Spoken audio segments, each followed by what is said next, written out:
종료주일 3부 예배 함께한 우리 모든 성도님들을 주님의 이름으로 사랑하고 축복합니다. 예배 중에는 마스크를 꼭 착용해 주시고 또 영상으로 예배를 드리시는 분들도 몸과 마음을 정돈하셔서 거룩한 예배가 될 수 있도록 협력해 주시기 바랍니다.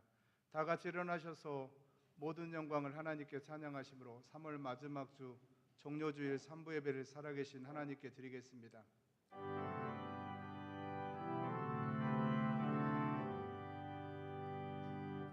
모든 영광을 하나님께,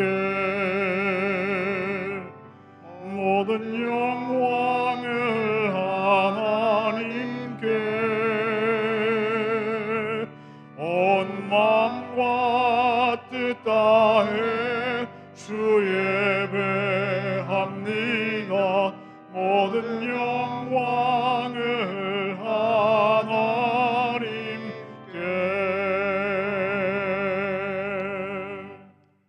하나님은 영이시니 예배하는 자가 영과 진리로 예배할지니라. 아멘.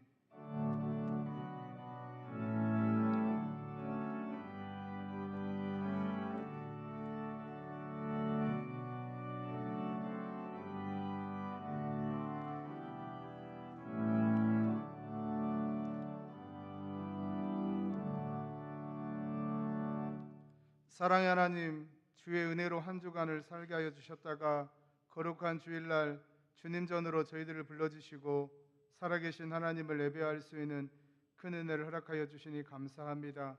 이 시간 우리의 온 마음을 다하여 하나님을 예배할 때 우리 예배를 받아 주옵소서. 거룩하신 예수님의 이름으로 기도드립니다. 아멘.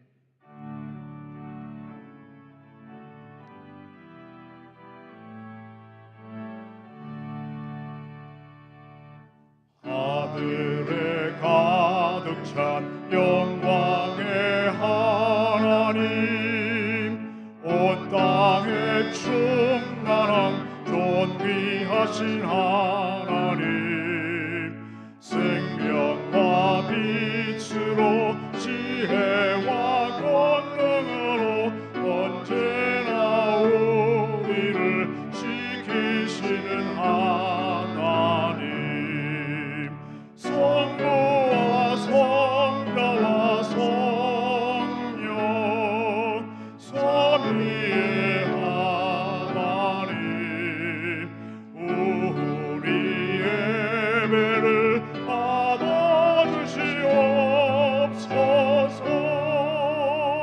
사랑이 넘치는 자비하신 하나님, 은혜가 풍성한 구원의 하나님, 자매의 심령에 평안을 주시옵고 죄악과 허물을 용서하여 주소서.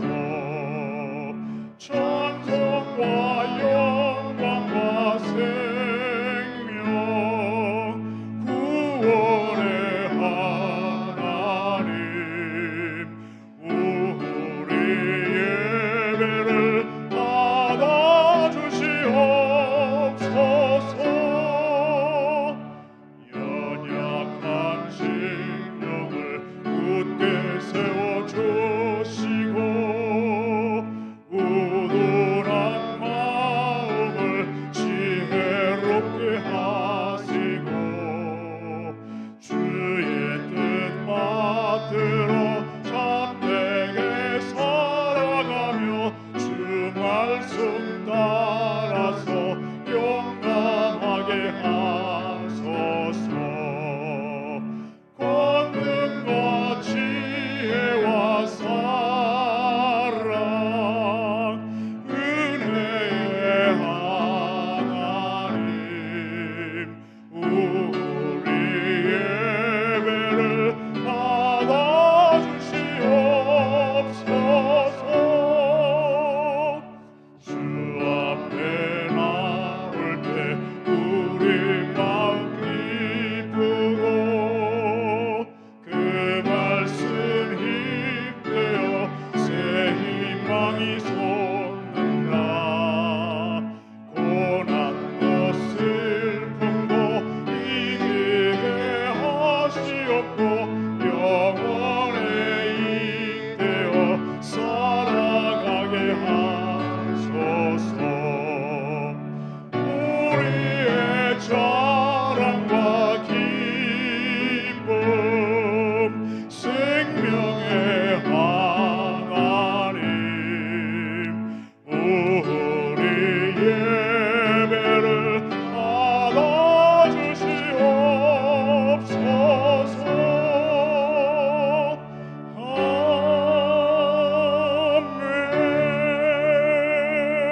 시온에 따라 크게 기뻐할지어다. 예루살렘에 따라 즐거이 부를지어다. 보라, 내 왕이 내게 임하시나니 그는 공의로우시며 구원을 베푸시며 겸손하셔서 나귀를 타시나니 나귀의 작은 것 곧 나귀 새끼니라. 내가 에브라임의 병거와 예루살렘의 말을 끊겠고 전쟁하는 활도 끊으리니 그가 이방 사람에게 화평을 전할 것이요 그의 통치는 바다에서 바다까지 이르고 유브라데 강에서 땅 끝까지 이르리라. 앞에서 가고 뒤에서 따르는 무리가 소리 높여 이르되 호산나 다윗의 자손이여 찬송하리로다. 다 같이요. 주의 이름으로 오시는 이여 가장 높은 곳에서 호산나 하더라. 아멘. 전능하사 천지를 만드신 하나님 아버지를 내가 믿사오며 그 외아들 우리 주 예수 그리스도를 믿사오니 이는 성령으로 잉태하사 동정녀 마리아에게 나시고 본디오 빌라도에게 고난을 받으사 십자가에 못 박혀 죽으시고 장사한 지 사흘 만에 죽은 자 가운데서 다시 살아나시며 하늘에 오르사 전능하신 하나님 우편에 앉아 계시다가 저리로서 산자와 죽은 자를 심판하러 오시리라. 성령을 믿사오며 거룩한 공회와 성도가 서로 교통하는 것과 죄를 사하여 주시는 것과 몸이 다시 사는 것과 영원히 사는 것을 믿사옵나이다. 아멘.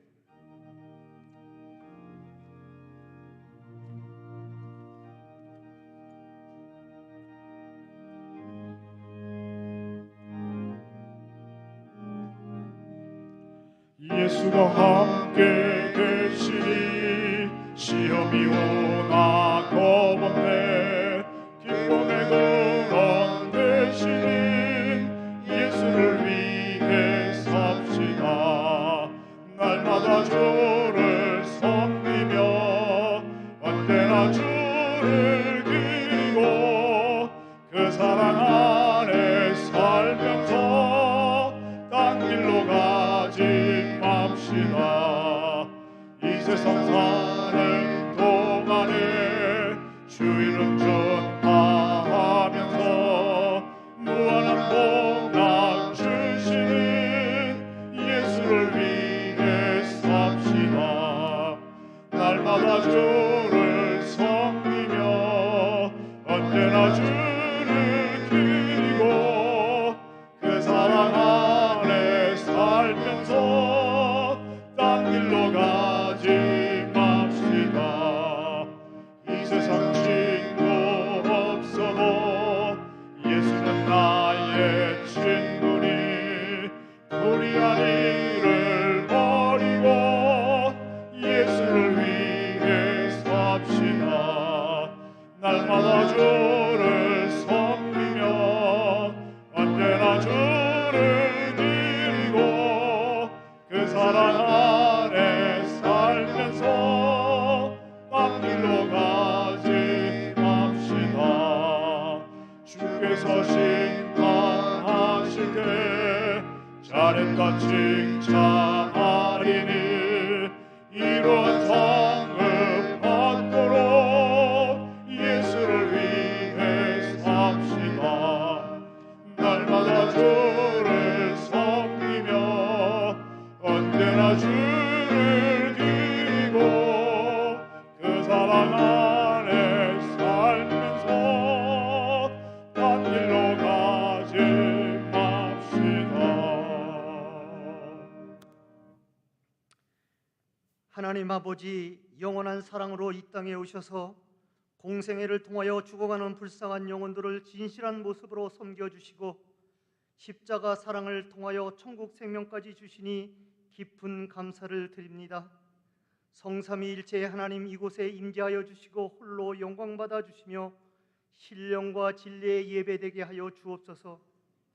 사순절을 보내며 예수님의 사랑과 희생의 과정을 묵상해 볼 때 말로 다 표현할 수 없는 감사를 느끼며 또한 다른 한편으로는 매일매일 범하는 죄로 인하여 하나님 앞에서 부끄럽고 죄송할 뿐이오니 십자가 사랑의 보혈로 용서하여 주옵소서.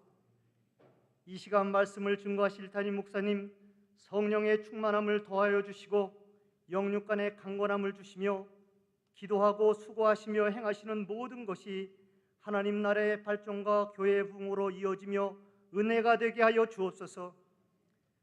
코로나19라는 죽음의 바이러스로 인하여 전 세계가 두려움과 공포 속에 있지만 사랑의 공동체인 성광교회를 보호하여 주시고 예배가 지속되게 하시니 감사드립니다.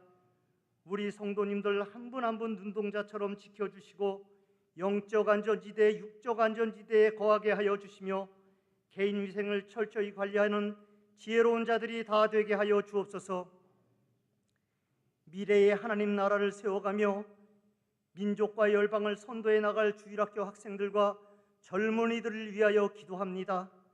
인생의 삶을 살아감에 있어 가장 중요한 길과 진리와 생명 되시는 말씀이 삶의 지표가 되게 하여 주시고 말씀 안에 잘 성장하여 참 행복을 나누어 주며 정의로운 사회를 만들어가는 자들이 다 되게 하여 주옵소서.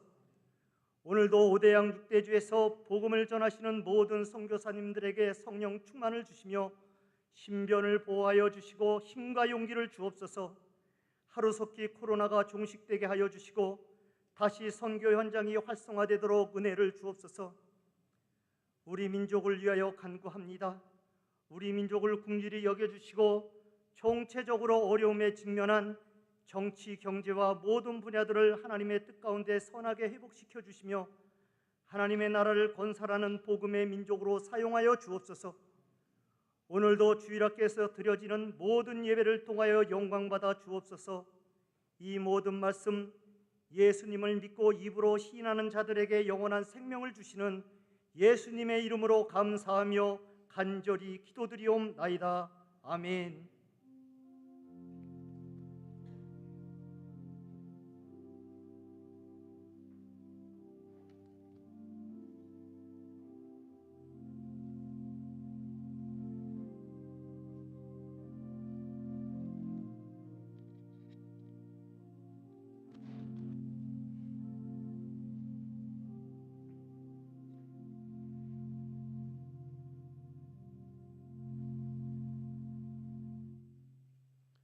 이 시간 우리에게 은혜 주실 하나님의 말씀은 신약성경 마태복음 21장 1절에서 5절까지입니다.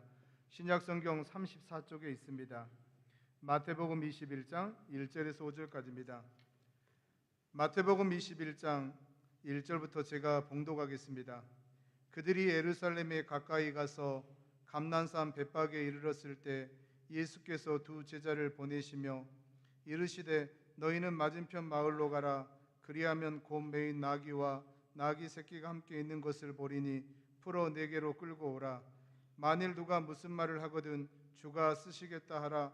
그리하면 즉시 보내리라 하시니 이는 선지자를 통하여 하신 말씀을 이루려 하심이라. 일러스되 시온 딸에게 이르기를 내 왕이 내게 임하나니 그는 겸손하여 나귀 곧 멍에 매는 짐승의 새끼를 탔도다 하라 하였느니라. 아멘.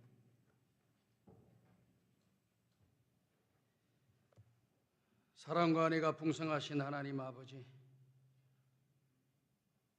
2021년도 3월달 마지막 주 주일 3부 예배로 하나님의 전에 나와 하나님을 예배할 수 있도록 우리에게 믿음을 주시고 건강을 주시고 열심을 주시고 환경을 허락해 주셔서 감사와 찬송과 영광을 올려드립니다.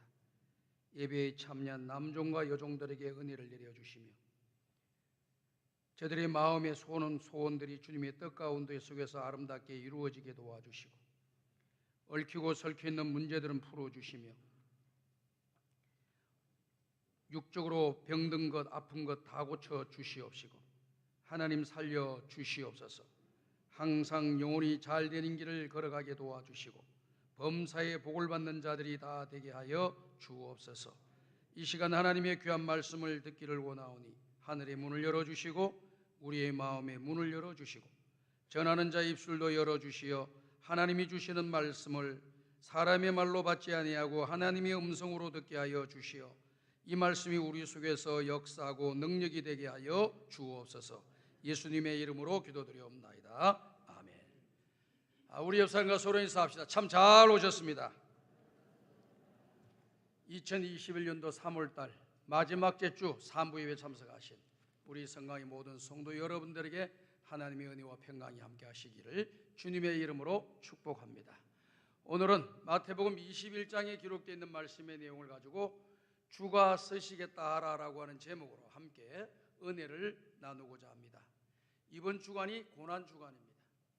우리 예수님이 이 땅에 하나님의 뜻을 따라서 오셔서 이제 마지막 십자가를 향하여서 이번 금요일 날 나아가시다가 대속의 제물로, 속죄의 제물로 십자가에서 피 흘려 죽어 주심으로 누구든지 믿는 자는 죄 사함 받고 구원함을 얻는 놀라운 은혜의 길을 우리 주님이 열어놓으셔서 하나님께서 그토록 원하시고 원하시는 많은 사람이 지옥에 들어가는 것이 아니라 악한 자라도 회개하여 천국 들어가기를 원하시는 주님의 귀한 뜻을 이루어드리는 우리 예수님의 모습을 우리는 보게 되는 것입니다. 그리고 오늘은 우리 주님이 예루살렘 성을 입성하는 그런 주일입니다. 성경에 기록되어 있는 말씀의 내용을 보게 되면요, 우리 예수님이 예루살렘 입성할 때 많은 사람들이 나와서 우리 예수님을 맞이하고 환영을 했습니다. 그리고 길에다는 겉옷을 벗어서 깔아놓고, 그리고 이 나무가지를 꺾어다가 그 위에다가 놓기도 하고 흔들고 호산나 하면서 찬송을 부르고 또 하나님께 영광을 돌리는 귀한 모습을 보여주고 있습니다. 이러한 내용은 모두가 다 우리 주님께서 예언해 놓은 과정을 밟아가시는 겁니다. 성경에 기록되어 있는 말씀의 내용을 보면 우리 예수님은 성경대로 이 땅에 오시고 성경대로 죽으시고 성경대로 다시 살아나셨느니라라고 고린도전서에 기록이 되어져 있습니다. 구약 성경의 예언의 내용대로 그와 같은 일들을 밟아 나가셨다라고 하는 것을 말씀해 주고 있는 것입니다. 오늘 종려나무 가지를 가지고 흔들었다라고 하는 이러한 내용들은요, 사복음서에서요 요한복음에만 기록이 되어져 있습니다. 우리가 읽었던 마태복음과 마가복음과 누가복음에는 나무 가지를 흔들었다, 나무 가지를 깔았다, 이렇게 기록이 되어 있는데요, 요한복음 12장 12절과 13절을 보게 되면은 이와 같은 말씀이 나오고 있습니다. 다 같이 읽어보겠습니다. 시작. 그 이튿날에는 명절에 온 큰 무리가 예수께서 예루살렘으로 오신다는 것을 듣고 종려나무 가지를 가지고 맞으러 나가 외치되 호산나 찬송하리로다. 주의 이름으로 오시는 이 곧 이스라엘의 왕이시여 하더라. 사복음서 중에서 요한복음에서만 종려나무 가지라고 하는 것이 정확하게 기록이 되어 있습니다.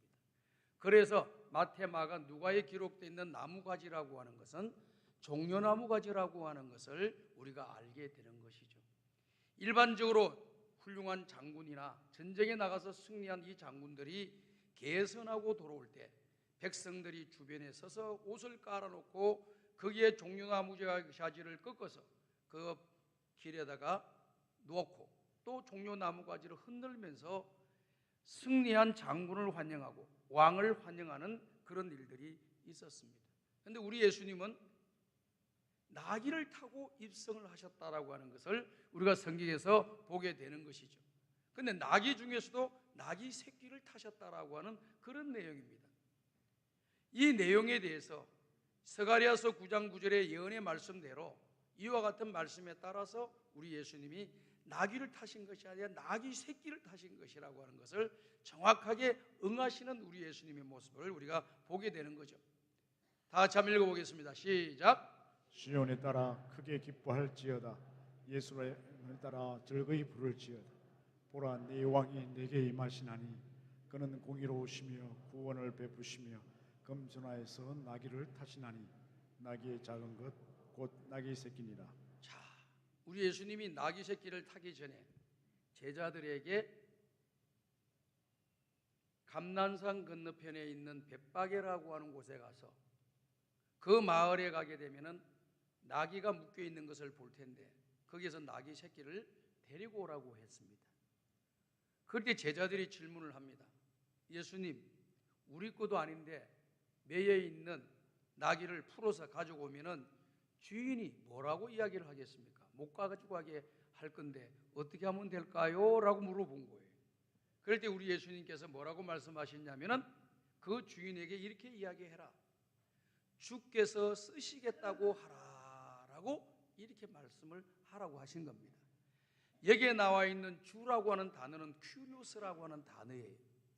이 단어는 어떤 뜻을 담겨져 있느냐면은 주인이다, 그 다음에 소유주다, 그 다음에 모든 것에 고난을 가지고 있는 주권자다라고 하는 뜻이 그곳에 담겨져 있습니다.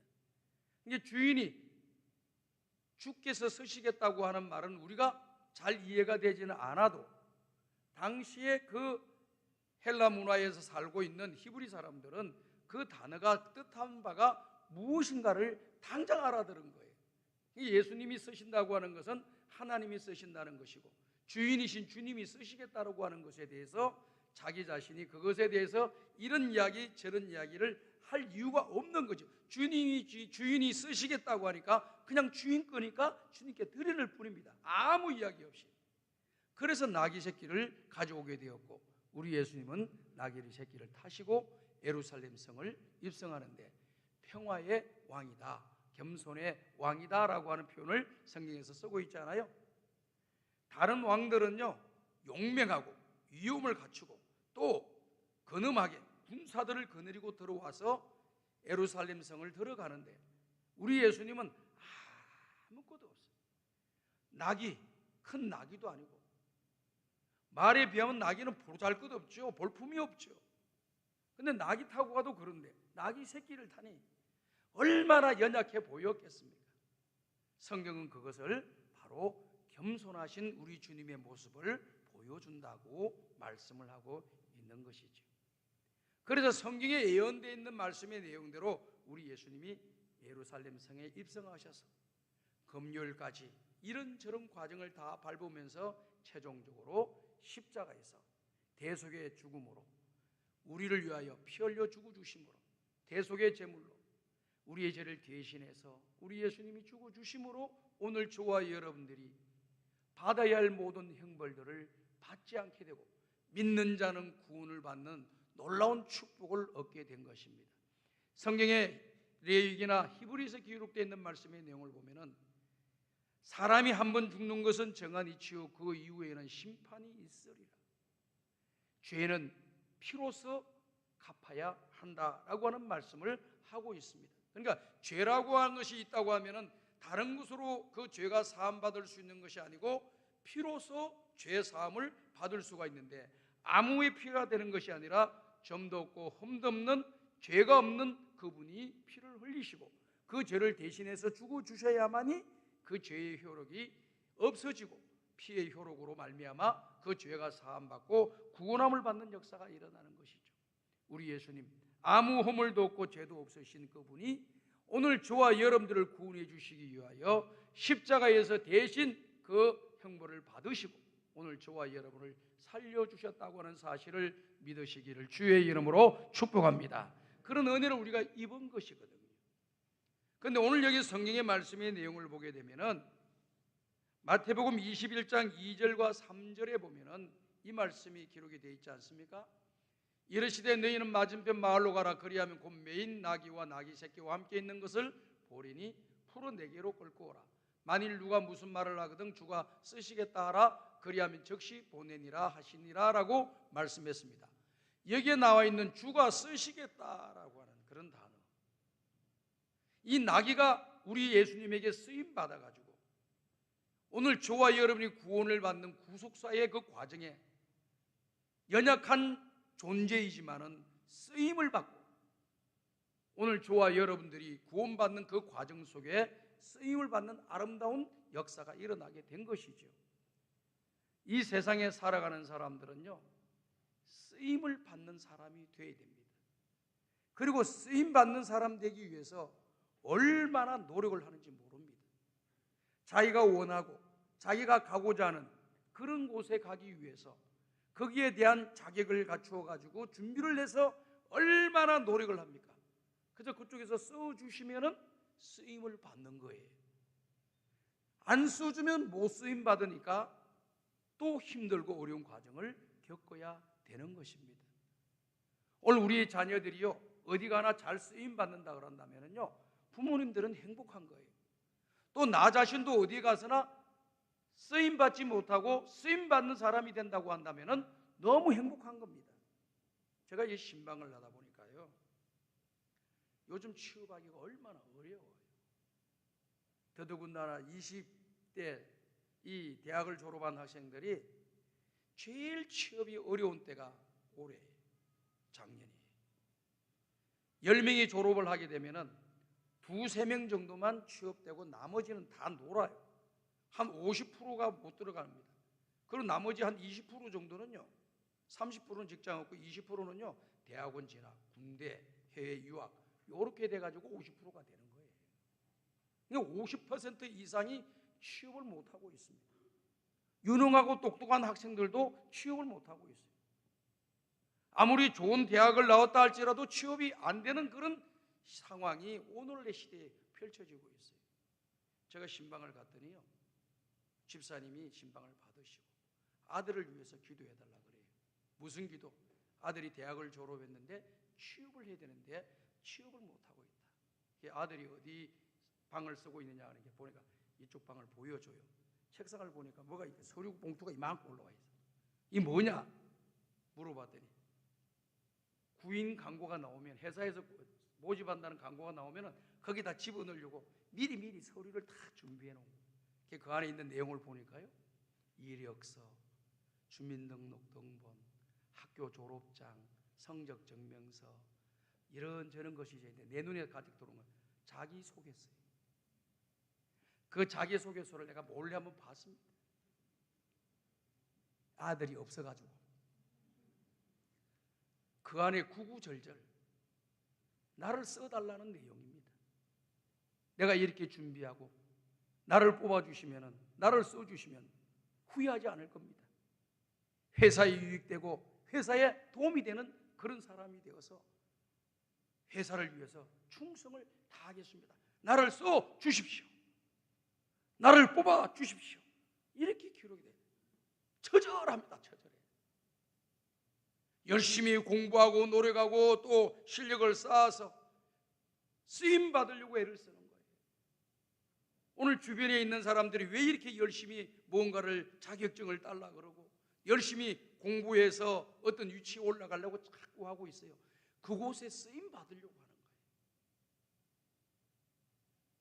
쓰임 받는 것이 너무 중요한 겁니다. 사람이 살아가면서 제일 안 좋은 말을 듣는 것이 여러 가지가 있겠지만 그 중에 너는 아무 쓸모가 없다라고 하는 단어예요. 너는 아무 짝에도 쓸모가 없다. 이걸 너무 우리는 불행한 거예요. 그런 소리를 듣게 되면. 그러니까 사람은 어디 가나 쓰임받는 사람이 돼야지 쓰임받지 못하는 사람이 된다라고 하는 것은 불행한 겁니다.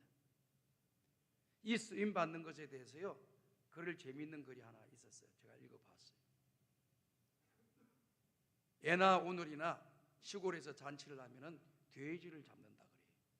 그 돼지를 잡는 이유에 대해서 설명을 했더라. 웃으려고 한 거예요.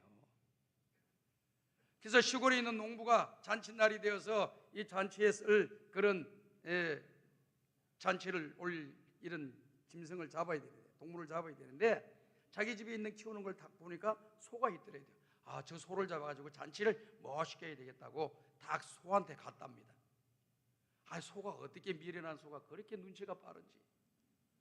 주인님, 저를 잡아서 잔치의 제물로 쓰신다면은 노는 누가 갈고 밭은 누가 갈고 힘든 짐은 누가 짊어지고 갑니까?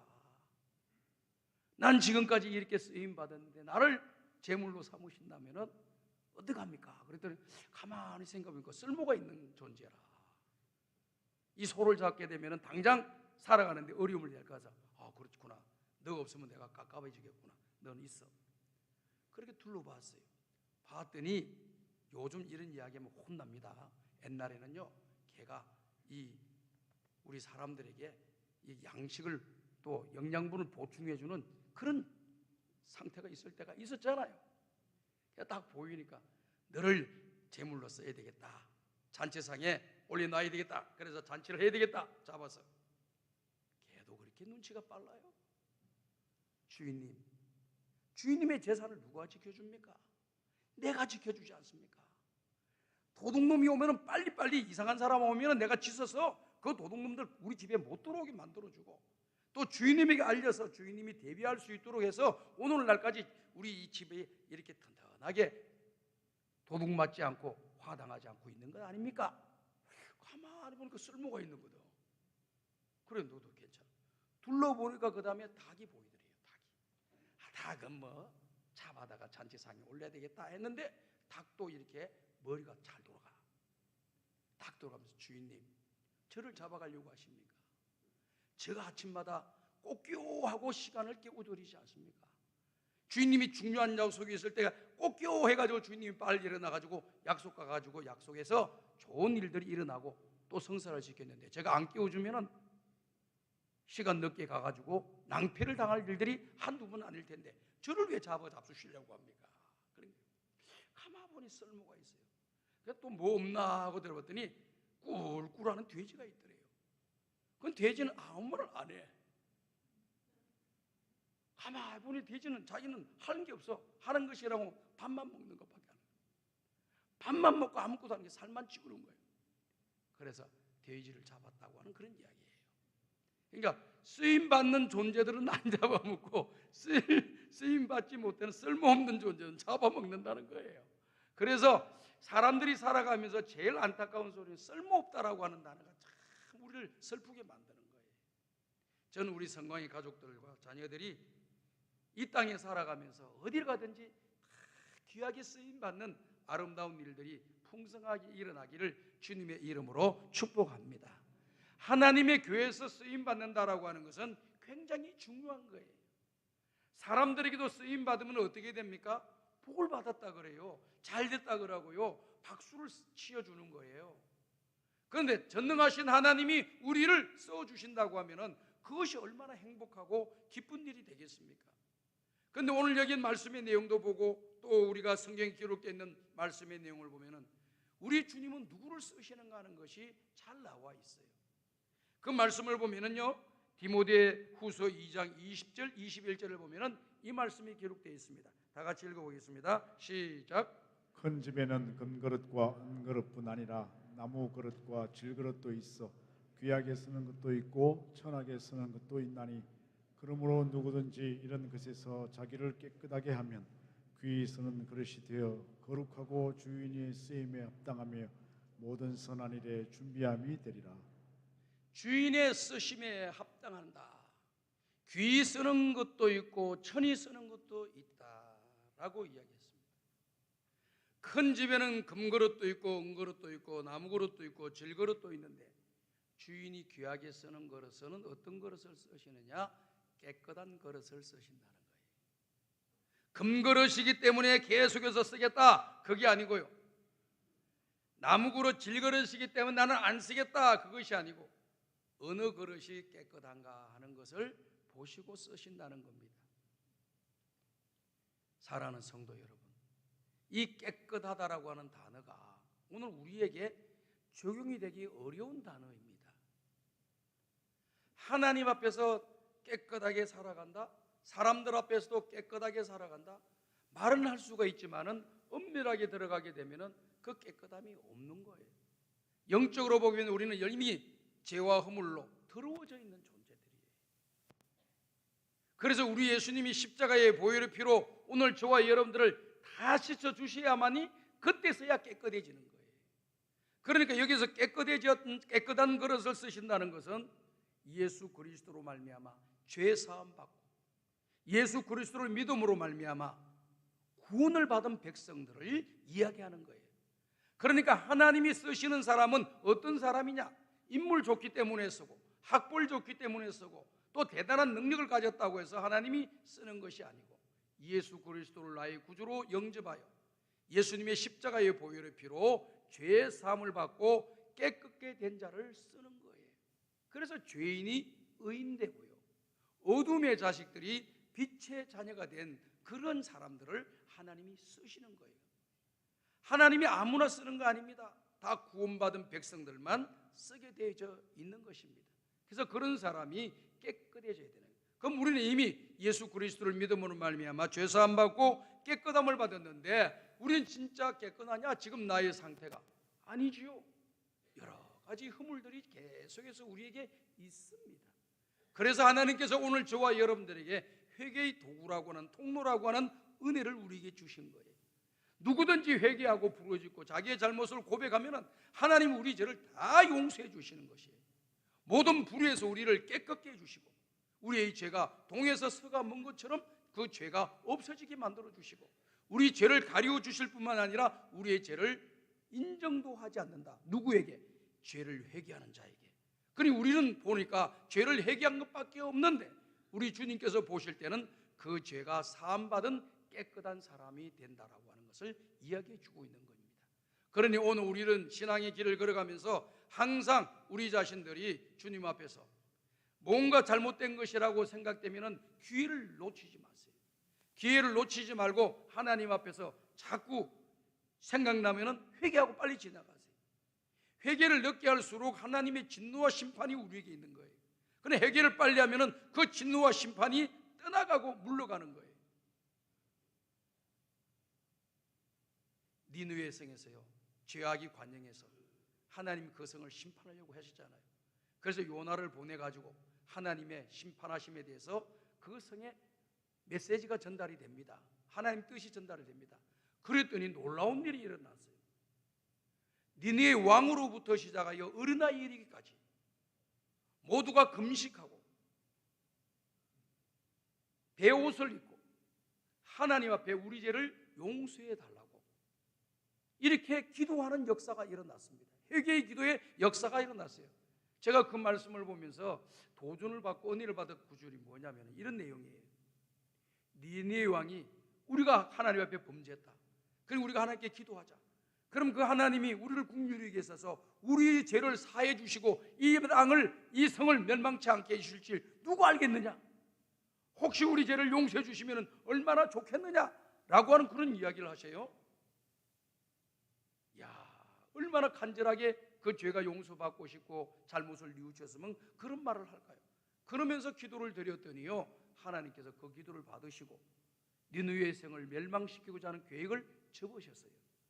그러니 회개는 저와 여러분들에게 은혜요, 여호와 여러분들에게 축복인 줄로 믿습니다. 회개가 고통스럽고 힘들고 어려운 것이지만은요, 하고 나면은요 너무 마음이 시원한 거예요. 너무 마음이 후련한 겁니다. 우리의 영의 상태가 깨끗해지는 겁니다. 이런 사람들을 하나님이 써주신다는 겁니다. 성경에 보게 되면 우리 요셉이라고 하는 사람을 잘 알고 있죠. 이 요셉이 형들의 시기와 질투, 미움을 통해 가지고 애굽의 노예가 되지 않아요. 한 번 노예는 영원한 노예, 미래가 없어요. 불쌍한 존재가 되는 것이죠. 그런데 거기에 있어서 일을 하고 있는 이 요셉을 유혹하는 일이 일어났어요. 보디발 장군 아내가 유혹을 할 때 보디발 장군 아내가 뭐라고 이야기를 했습니까? 아무도 보는 사람이 없다. 그러니까 너와 나가 죄를 짓자라고 하는 그런 내용입니다. 그런데 요셉은 뭐라고 이야기했습니까? 너와 나밖에 없다고 생각하느냐? 그게 아니다. 하나님이 보고 계신다. 이렇게 이야기한 거예요. 사랑하는 여러분, 믿는 사람과 믿지 않는 사람의 차이가 뭐가 있어요? 안 믿는 사람은 눈에 보이는 것만 보면 되는 거예요. 눈에 보이는 것만 보고 눈에 잡히는 거 하고 그것만 하면 돼요. 다른 사람 안 보면 없는 거야. 죄도 이렇게 다른 사람들이 아무도 알지 못하게 되면 그 죄가 증거가 드러나기 전까지는 아무런 죄가 없는 무죄가 되는 거예요. 그러나 하나님을 믿는 사람들은요, 사람들이 보이는 것으로 모든 것 끝나시고 하나님이 보고 계신다는 생각을 가지고 살아가는 사람이 믿는 사람의 모습입니다. 그러니 안 믿는 사람과 믿는 사람의 모습은 뭐냐? 안 믿는 사람은 눈에 보이는 것이고 믿는 사람들은 보이는 것, 눈에 보이는 것 말고 보이지 않는 하나님이 계시다라고 하는 것을 믿고 사는 사람이 믿는 사람들이에요. 그러니 누가 나에게 뭐라고 하지 않아도 스스로가 도전도 받고 깨달음도 얻고 뉘우치고, 그래서 누가 아무도 나에게 너 회개하라, 잘못된 것을 회개하라 말하지 않아도 스스로 회개하고 사는 거예요. 이 깨끗한 길로 걸어가는 거예요. 오늘 우리 성광의 가족들은요, 주님 부르신 날까지 항상 주님 앞에서 우리는 의인이고 죄인된 모습으로 살아가게 됩니다. 예수님의 십자가의 은혜로 죄인 되었던 자가 의로운 사람이 되었어요. 더럽고 추했던 사람들이 깨끗한 사람이 되었어요. 거룩한 사람이 되었습니다. 그런데 우리의 인간의 연약함으로 인해서 때로는 하나님 앞에 잘못된 길로 걸어가고 허물이 많은 인생, 죄에 짓는 인생의 모습으로 살아가고 있습니다. 그러니 그때마다 우리의 연약함을 가지고 주님 앞에 내어놓고 회개하기만 하면 저와 여러분들의 죄는 깨끗하게 씻어주시고 소멸시켜 주실 줄로 믿습니다. 이런 사람들을 하나님이 들어서 주신 거예요. 결국 요셉과 같은 이 깨끗한 사람을 하나님이 들어서서 애굽의 제2인자가 되게 만들어 주시고 수많은 사람들이 가뭄과 흉년과 또 고통이 있을 때에 그들을 살려내는 위대한 인물이 되는 것이 아니겠습니까? 뿐만이 아닙니다. 디모데 같은 사람 보세요. 사도 바울이 디모데에 대해서 디모데전서에서 뭐라고 이야기하냐면 이렇게 이야기하고 있습니다. 너의 속에 거짓없는 믿음이 있다라고 이야기를 하는 거예요. 거짓없는 믿음이 너 속에 있다는 것을 내가 안다 그랬어요. 이게 무슨 말이에요? 믿음도요, 거짓된 믿음이 있고 거짓없는 믿음이 있다라고 하는 것을 이야기하는 거예요. 겉으로는 믿음이 있는 것처럼 이야기하며 살아가면서도 속에는 믿음이 없는 그런 사람이 있어요. 그런데 사도 바울이 디모데를 바라보면서 너는 너 속에 거짓없는 믿음이 있구나. 이건 너에게만 있는 것이 아니고 너의 어머니, 너의 할머니 로이스 유니게에게 그 거짓없는 믿음이 있는 것을 내가 보았는데 너에게도 있는 것을 내가 아노라 이렇게 이야기했어요. 그게 무슨 뜻입니까? 속에 신앙생활을 하더라도 하나님 앞에서 거짓된 행위를 하지 않게 되려면 어떻게 되느냐? 수시로 우리가 하나님 앞에서 지은 죄들을 언제든지 빨리빨리 회개하는 거예요. 누가 이야기를 안 해줘도 내가 하는 거예요. 오늘 내가 말로 다른 사람 앞에 상처를 줬다. 이거 잘못된 거잖아요. 남들을 미워하고 시기하고 질투하고 거칠게 대하고 함부로 말하고 했던 것이 다 잘못이잖아요. 그런 것들을 다 주님 앞에 내어놓고 회개하는 거예요. 하지 말라고 하는 것 하고 하라는 것 하지 않은 것 이것이 다 죄예요. 죄라고 하는 게 뭐예요? 하나님이 하라고 하지 않는 것을 안 하는 것이 죄예요. 하나님 하라는 것 아닌 다른 것 하는 것을 죄라고 하는 거예요. 하지 말라고 하는 것을 하는 것을 죄라고 하는 거잖아요. 그렇기 때문에 죄와 허물이 너무 많은 존재들이에요. 우리들은 하나님 은혜 없이는 살아갈 수 없는 존재가 저와 여러분들입니다. 그렇기 때문에 그와 같은 데서 깨끗하게 쓰임 받아야 됩니다. 그래서 디모데가 사도 바울이 믿고 하나님의 교회를 맡기고 또 주의 일에 동참하도록 만드는 그 일에 든든한 마음을 가지고 그 일을 시키는 거예요. 거짓 있는 사람의 마음을 가지고 있는 사람을 교회를 맡기면 어떻게 되겠어요? 교회가 다 엉망이 되는 거예요. 다 거짓 투성이로 돌아가는 거예요. 진실하고 정직하고 깨끗한 사람이 주의 일을 맡아서 길을 걸어가야, 신앙의 길을 걸어가야 되고 하나님께 영광을 돌려야 되는데 엉터리 같은 사람들이 많이 들어와요. 한국교회, 조국교회가 시끄러운 이유가 뭐예요? 하나님 앞에서 자기 자신이 늘 점검하고 하나님 앞에 점검하면서 잘못된 것을 회개하고 새롭게 살아가야 되는데 죄 있는 것이 있음에도 불구하고 다른 사람 앞에는 아무 죄가 없는 것처럼 내 세상에 나보다 더 잘 믿는 사람이 있으면 나와봐라 그래. 나보다 더 믿음 좋은 있는 사람 나와보래. 이런 모습으로 살아가는, 속으로는 다 썩어 들어가는데 하나님의 교회도요 중요한 일꾼들이 되는 것은 이와 같은 사람들, 깨끗한 사람들이 쓰임 받아야 돼요. 그런데 제가 목회를 하면서 신앙의 길을 걸어오면 그렇지 못한 분들도 중직자에 올라가시는 분들이 많아요. 왜 그런 분들을 사람들이 세울까? 우리 마음에 이 잘못이 있는 거예요. 나하고 오랫동안 같이 있었으니까, 내 친구니까, 우리 동창이니까, 우리 고향 사람이니까 이런저런 이유, 인간적인 이유를 많이 엮어가지고 교회 지도자가 안 돼야 될 사람을 지도자로 만들어 놓으니까 거기에서 교회가 문제가 생기는 거예요. 이 조국교회의 문제가 바로 거기서 나오는 거예요. 오늘 사랑하는 여러분, 하나님 앞에서도 일꾼을 세울 때도 좋은 일꾼, 정직한 일꾼, 신실한 일꾼들을 세워야지. 권모술수에 능한 사람들, 이런 사람들 세우고 말만 하고 책임을 감당하지 않는 그런 사람들을 세워놓다 보니까 권리가 주어진 권리는 행사하면서 책임은 감당하지 않는 그런 일들이 조국 교회에 일어나다 보니까 조국 교회가 시끄러운 거 아닙니까? 지금 안 믿는 사람들한테 손가락질 당하는 그런 일들이 여기에서 나오는 거예요. 하나님 앞에 제대로 쓰임 받아야 되는데 쓰임 받지 못할 그릇이 되다 보니까 문제가 발생하는 것입니다. 그 다음에 두 번째로 우리가 쓰임 받아야 될 사람, 하나님이 쓰시는 사람은 어떤 사람을 쓰시느냐? 우리 하나님은요, 겸손한 사람을 쓰셔요. 마태복음 11장 29절과 30절에 보게 되면은 이런 말씀이 기록되어 있습니다. 다 같이 한번 읽어봅시다. 시작. 나는 마음이 온유하고 겸손하니 나의 멍에를 메고 내게 배우라. 그리하면 너희 마음이 쉼을 얻으리니 이는 내 멍에는 쉽고 내 짐은 가벼움이라. 자, 우리 하시니라. 예수님이 말씀하셔요. 그 앞에 있는 구절들을 보게 되면은 수고하고 무거운 짐진 자들아 다 내게로 오라. 내가 너희를 쉬게 하리라. 라고 이렇게 말씀을 하셨습니다. 그러면서 이 말씀합니다. 수많은 사람들이 예수님을 따르려고 합니다. 그러니까 우리 예수님께서 예수님에게 배우려고 따라온 사람들을 향해서 이 말씀 하시는 거예요. 나는 마음이 온유하고 겸손하니 너희는 나의 명예를 배고 내가 배우라. 그럼 너희 마음이 쉼을 얻으리라. 여기에 보면은 마음이 온유하고 겸손하다 그랬어요. 온유라고 하는 영어 성경을 보게 되면요, 두 단어로 언급되어 있는 것을 보게 됩니다. 번역본마다 조금 달라요. 어떤 거는 kind라고 나와 있어요.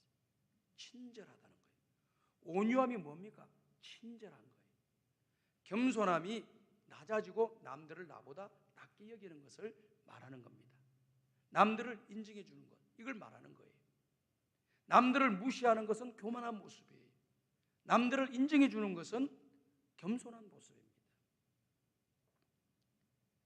그래서 우리 예수 믿는 사람들이 이 땅에 살아가면서 여러 직업에 많이 종사하잖아요. 어떤 사람은 가르치는 직업, 어떤 사람은 회사 직원, 어떤 사람은 기술직, 예술직, 또 어떤 사람은 뭐 이런 저런 일들을 많이 합니다. 심지어는 우리가 사회에서 이야기할 때 돌아다니는 이야기가 뭡니까? 힘들고 거친 일을 하시는 분들도 더 분들이 말이 거칠고 행동이 거칠다, 이런 말을 또 해요. 사실 보면 그 환경과 문화가 그럴 수밖에 없다라고 느껴집니다. 그렇지만은 우리 예수 믿는 사람들은 어떻게 해야 되느냐? 그런 문화가 형성되어 있는 곳이 있다 할지라도 우리는 예수 믿는 사람이에요. 말이 좀 더 부드러워져야 돼요. 그리고 행동이, 거친 행동이 부드러운 행동으로 가야 됩니다. 일을 시키고 일을 할 때는 단호할 것은 단호하게 딱딱 말을 해야 되겠지만은 매 생활 자체가 말이 거칠고 함부로 행동하는 그런 모습으로 살아가는 것은 믿는 자의 아름다운 모습이 아니고 온유하고 겸손한 모습이 아니기 때문에 예수님을 닮아가는 사람이 아니다라고 하는 걸 이야기하는 거예요. 예수 믿기 전에는 거칠게 살고 함부로 행동하고 함부로 말을 했다 할지라도 예수 믿고 나면 달라져야죠. 그 예수님을 본을 받아야죠.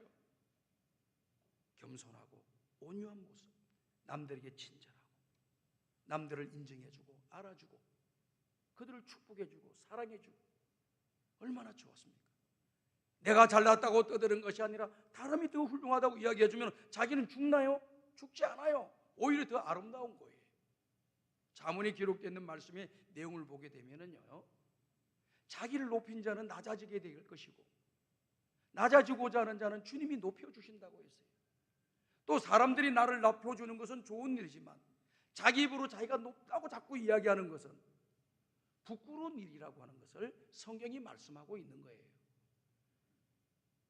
어제 우리 교육자에서 경건의 시간을 가지면서 묵상했던 말씀이 잠언 29장을 가지고 보았어요. 29장에 나와 있는 내용을 보니까요, 의인은 사람들에게 기쁨과 즐거움을 주는 것이지만 악한 자가 권세를 가지고 휘두르는 것은 사람들에게 한숨과 한탄을 가지게 한다, 이렇게 기록되어 있어요. 하나님 앞에서 신실한 주의 종들이 말하고 행동하고 일을 하는 것은 모든 사람들에게 기쁨이 되고 즐거움이 되고 행복이 된다는 거예요. 그런데 자기가 해야 될 의무를 행사하지 않고 가지고 있는 고난만을 가지고 행사를 하고 말을 하고 하니까 사람들이 어떻게 돼요? 한숨을 쉬는 거예요. 답답해 하는 겁니다. 참 이게요, 공부를 많이 했다고 또 되는 것도 아니고 정치 지도자가 됐다고 되는 것도 아니고 말을 너무나 험하게들 해요. 너무 거짓말도 잘하고. 그러니까 하나님 앞에서 쓰임 받는 사람은 온유하고 겸손한 사람이 되어야 되는 겁니다. 그래서 내가 비록 거친 곳에 살고 있다 할지라도 온유한 모습이 있어야 되고, 또 뭐 고치지 않는 곳에 그냥 좋은 곳에서 사람들이 선망하는 곳에서 근무하고 일을 하시는 분들도요, 입이 아주 거칠고 행동이 거친 분들이 또 계셔요. 뭐 어떻든 간에 어느 직업에서 어떤 일을 하든지 간에 우리 입에는 항상 온유한 말이 나와야 되고요, 친절한 말이 나와야 되고요, 위로와 격려할 수 있는 말들이 나와야 되고요, 상대방을 이렇게 격려하고 소망을 주고 칭찬해 주는 말들을 많이 하는 것, 이것이 오늘 저와 여러분들이 하나님께 쓰임 받는 비결이 된다라고 하는 사실을 기억하고, 특별히 하나님의 교회에서 일을 할 때 이와 같은 모습으로 신앙의 길을 걸어가는 우리 성광의 가족들이 다 되시기를 주님의 이름으로 축복합니다. 다니엘 같은 사람 보시죠. 참 저도 이 다니엘을 너무 좋아하는데요, 6장 10절에 보니까 이런 말씀이 기록되어 있더라고요.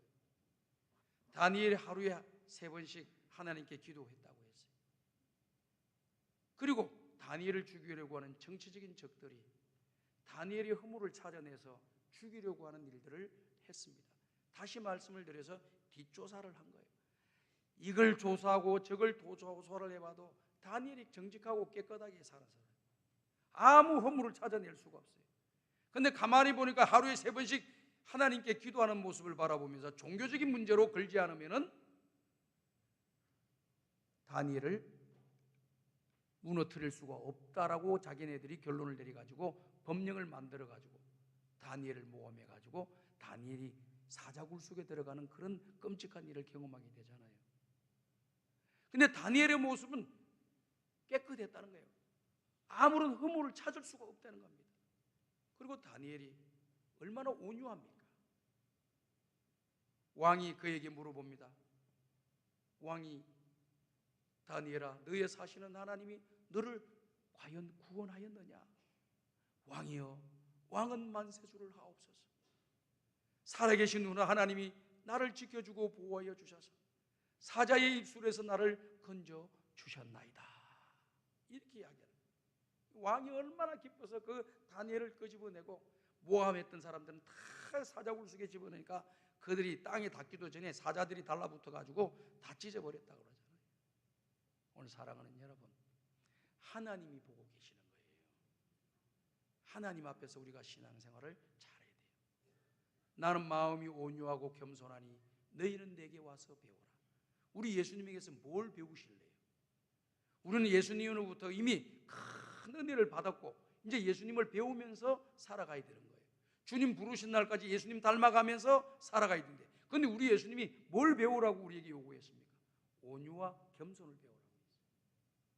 그래 예수 믿는 사람의 트레이드 마크는 온유하다는 거예요. 친절하다는 거예요. 지금까지 친절하게 못 살아도 이제부터 친절하게 이웃에게 대하십시오. 아멘. 잘 안 될 것 같아요? 오늘 은혜 받으시고 내 입에서 거친 말이 나오지 않게 하시고 추하고 더러운 말이 나오지 않게 하시고 친절하고 온유하고 또 따뜻한 말을 할 수 있는, 위로의 말을 할 수 있는, 격려의 말을 할 수 있는, 은혜로운 말을 할 수 있는 사람 되게 하여 주시고, 남을 무시하고 깔보고 업신여기는 것이 아니라 남을 세워주고 인정해주는 디딤돌이 되게 하여 주시옵소서. 걸림돌 되지 않게 하여 주시옵소서. 걸림돌, 하나님의 교회 선한 일을 하는데 걸림돌, 하나님의 교회가 화목하고 화평하고 하는데 걸림돌, 하나님의 발전, 교회가 발전하고 성장하고 좋은 선한 일을 하는데 걸림돌 되는 그런 역할을 하면서도 자부심을 가지고 교회 생활하는 사람들이 있더라고요. 안타까워요. 우린 동력자가 되어야 되고 하나님 선한 일에 동력자가 되어야 되고 내가 디딤돌이 되어서 나를 밟고 더 선한 일, 더 좋은 일, 더 하나님께 영광 돌리는 일을 하도록 내가 쓰임을 받는다고 하면 얼마나 좋겠습니까? 이런 모습으로 우리 성광의 가족들이 쓰임을 받는 남은 인생이 되시기를 주님의 이름으로 축복합니다. 이제 마지막을 보게 되게 되면은요, 어떤 말씀이 기록되어 있느냐면은요, 신명기 28장 2절과 6절의 말씀입니다. 다 같이 읽읍시다. 시작. 내가 내 하나님 여호와의 말씀을 청종하면 이 모든 복이 네게 임하며 네게 이르리니 네가 들어와도 복을 받고 나가도 복을 받을 것이니라. 저에게는 순종하는 사람이 복을 받는다는 겁니다. 하나님께 순종하는 사람을 하나님이 써주시는 거예요. 불순종하고 거역하는 사람은 하나님이 쓰실 수가 없어요. 주님이 쓰시는 사람은 주님의 말씀에 순종할 마음이 되어 있는 사람을 하나님이 써주셔요. 모르고 했다고 하더라도 나중에 은혜를 받아가지고 순종의 길로 걸어가면 되는 거예요. 신앙생활하는 걸 잘 한번 여러분 검토해 보세요. 신구약 성경에서 종합적으로 하는 결론을 내는 말씀이 뭡니까? 주님은 말씀하시고 우리는 말씀을 듣고 그 말씀에 순종하는 것이 신앙생활이에요. 뭐 다른 게 신앙생활이 있나요?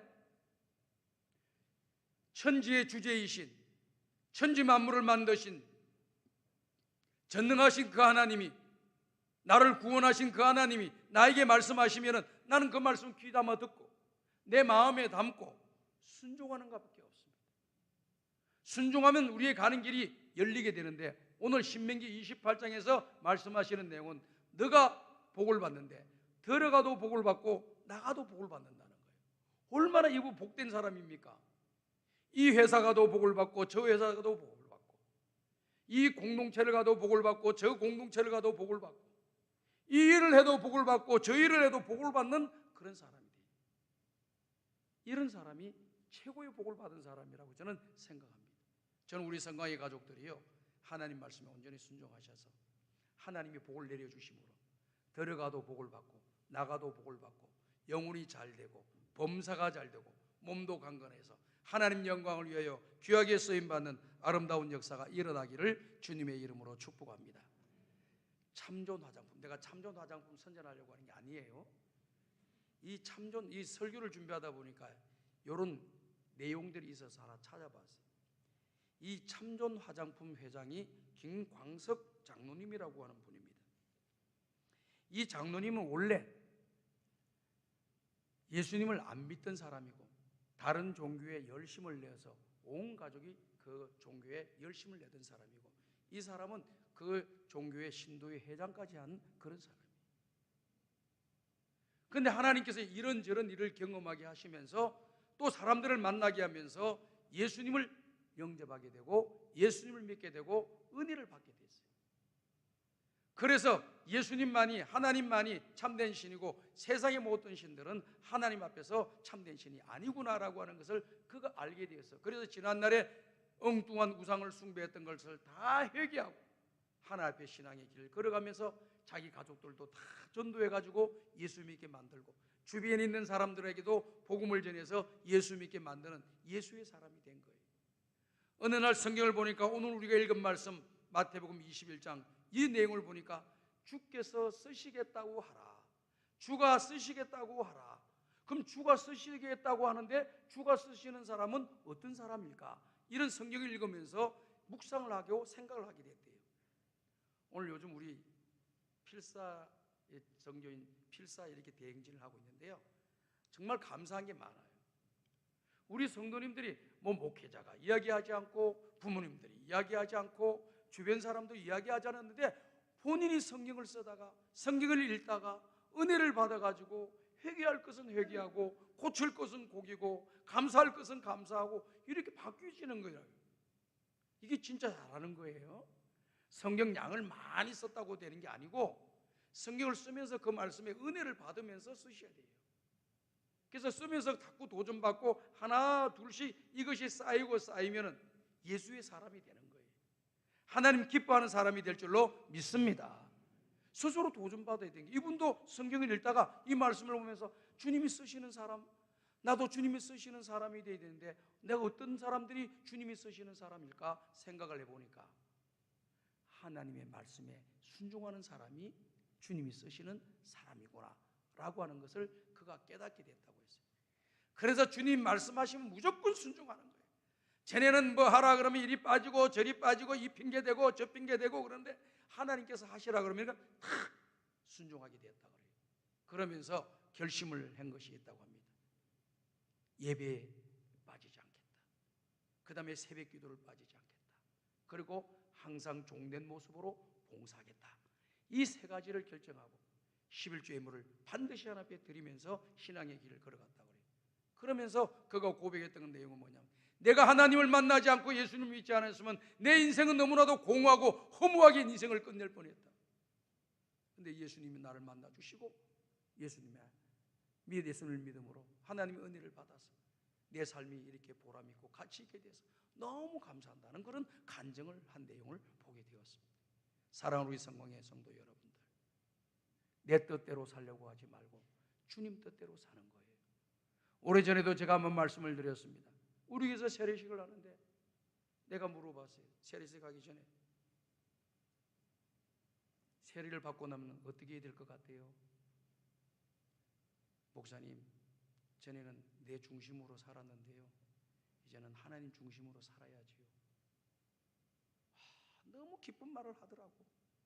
이제 믿은 지 몇 개월 안 된 사람이 어떻게 은혜를 받아서, 전에는 내 마음대로 내 중심대로 내 뜻대로 내 고집대로 내 하고 싶은 대로 살았는데 이제 세례받고 세례교인이 되었으니까 내 뜻대로 내 마음대로 내 고집대로 사는 것이 아니라 주님의 뜻대로 주님 중심으로 살려고 하겠습니다. 얼마나 아름다운 고백인지 모르겠어요. 오늘 우리가 예수 믿고 달라진 게 뭐예요? 전에는 내 중심으로 내 뜻대로 내 마음대로 살았어요. 내가 하고 싶은 거 하고 살았어요. 그런데 예수 믿고 난 뒤부터는 하나님 기뻐하는 일을 내가 하는 거예요. 하나님이 하라고 하는 말씀에 순종하고 살아가는 거예요. 그러다 보면 거기에서 무한한 하나님의 은혜와 기쁨과 충만한 역사가 일어남으로써 우리의 삶이 행복하고 기쁘고 즐겁고 소망이 넘치는 역사가 일어나게 될 줄로 믿습니다. 오늘 우리들은 이와 같은 은혜로 믿음의 길을 걸어가셔서 하나님 앞에 잘 쓰임받는 우리 성강의 성도들이 되어 살아생전 하나님께 영광을 돌리고 하나님의 교회에 유익과 덕을 끼치고 또 세상의 빛과 소금으로 살고 자손만대의 복을 물려주고 때가 되어 주님 부르시면 천국에 들어가서 우리 주님으로부터 착하고 충성된 종아, 내가 적은 일에 충성하였으므로 많은 것으로 너에게 주노니 내 주인의 즐거움에 참여할지니라 하는 이 축복과 칭찬의 말을 듣는 성공의 가족들이 다 되시기를 주의 이름으로 축복합니다. 하나님 아버지 감사합니다. 오늘 주신 말씀 우리의 마음에 담게 하여 주시고 남은 생에 하나님의 영광 위에 살아가는 주의 종들, 주님 부르신 날까지 주님께 쓰임받으면서 살아가는 주의 종들이 다 되게 하여 주옵소서. 예수님의 이름으로 기도드리옵나이다. 아멘.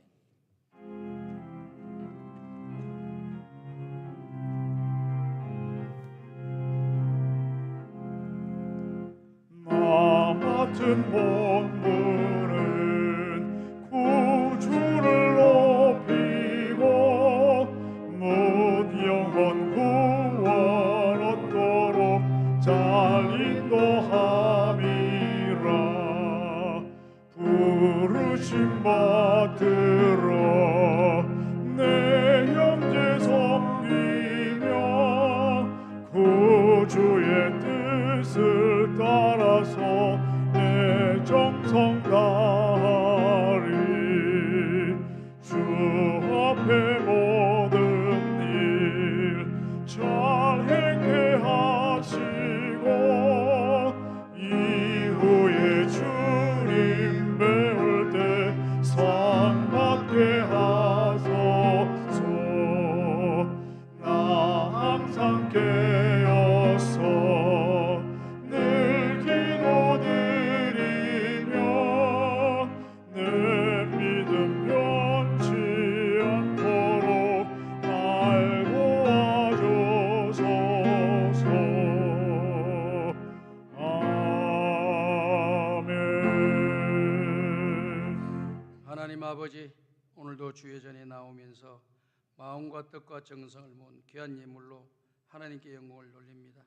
11주 예물을 드립니다. 성경금을 드립니다. 장학금을 드립니다. 이 모양 저 모양 감사의 내용을 담아서 감사 예물을 올려드립니다. 이 예물을 하나님께서 기쁘게 받아주시고 예물이 쓰여지는 곳에 주님의 영광만이 나타나게 도와주시고 우리 모든 성도들은 나누어주고 구워주고 베푸는 자리에 서게 도와주시고 매일매일 감사할 일들이 생각나고 감사할 일들이 일어나게 하여 주시어서 감사하며 살아가는 은혜와 복을 받게 하여 주옵소서. 예수님의 이름으로 기도드리옵나이다. 아멘.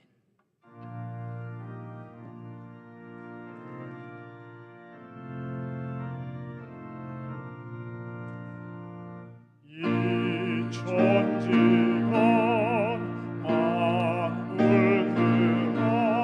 만물들아 복 주시는 주 여호와 전능성부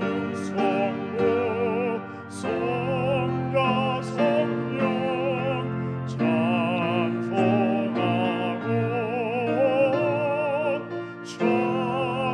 찬송하세. 아멘. 지금은 우리 구주 예수 그리스도의 은혜와 하나님 아버지의 무한하신 사랑하심과 성령님의 감화감동 인도교통 충만하신 은총이 생명 다하는 날까지 하나님과 사람 앞에 쓰임받고 천국 가서 우리 주님으로부터 칭찬받기를 원하는 우리 모든 성도들 머리 위에, 저들의 가정과 직장과 경영하는 사업장 위에, 몸된 교회 위에, 우리 대한민국 위에, 지금도 열방 가운데 복음을 전가하고 있는 모든 선교사님들의 사역 위에 이제로부터 영원토록 함께 있을지어다. 아멘.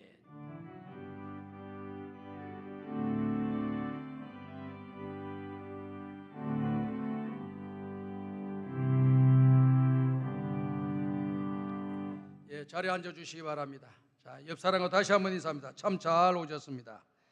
교회 소식 알려드리겠습니다. 고난주간 특별 새벽기도회를 시작합니다. 본당에서 진행하는데요, 이번 금요일까지 진행합니다. 여러분, 이번 고난주간에 우리 자신들을 한번 돌아볼 수 있는 기회를 삼고 나를 위해 십자가에 죽으신 예수님을 바라보며 주님을 따라가는 저와 여러분들이 될 수 있기를 바라고요. 매일매일 우리 예수님이 월요일날 무슨 일을 하시고 화요일날 무슨 일을 하시고 한 것을 다 영상으로 준비되어 있어 여러분들한테 보여드리면서 한 3분짜리 영상을 보여드리면서 설교의 말씀을 하게 되고 또 기도의 제목으로 삼고자 합니다. 그리고 금요일날 금요 기도회는요, 본당에서 드리는데요, 은혜로운 영상이 고난주간에 필요한 영상이 준비가 되어 있습니다. 믿음 지키기 위해서 고난받고 십자가 바라보면서 고난을 이겨내신 신앙인의 모습을 영화에 담아놓은 것이 있어요. 그래서 우리 온 성도들이 그 영화를 시청하고 기도의 제목을 삼고 기도하면서 금요 기도회를 가지려고 합니다. 금요일 본당에 다 올라오셔가지고 영화를 시청하시고 또 은혜를 받고 도전을 받는 기회로 삼으시길 바랍니다. 그리고 결혼 광고 이렇게 보시고 소천 광고 우리 소천 광고에 우리 수택교구에 홍윤아 집사님 하나님의 부름 받았고요. 노혜선 집사님 부인과 또 아들들 둘, 또 우리 또 어머님 권사님 이렇게 나오셨는데 잠깐 일어나 보세요. 이 아들도 근데 자 힘을 내라고 격려의 박수 한번 쳐주시기 바랍니다. 네. 앞으로 신앙생활 두 아들도 더 열심히 잘하고 엄마도 더 이렇게 더 잘하기로 마음에 다짐을 했습니다. 앞으로 신앙생활 잘할 수 있도록 여러분께서 많이 붙잡아 주시기를 바랍니다. 찬송가 428장을 부르면서 주일 3부 예배를 모두 마치겠습니다. 한 주일 동안 승리하세요.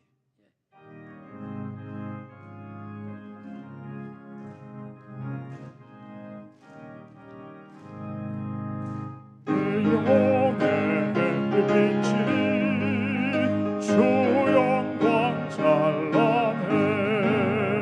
이 세상 어떤 빛보다 이 빛도 빛나는 주의 영광 빛난 광채 내게 비춰 주시옵소서.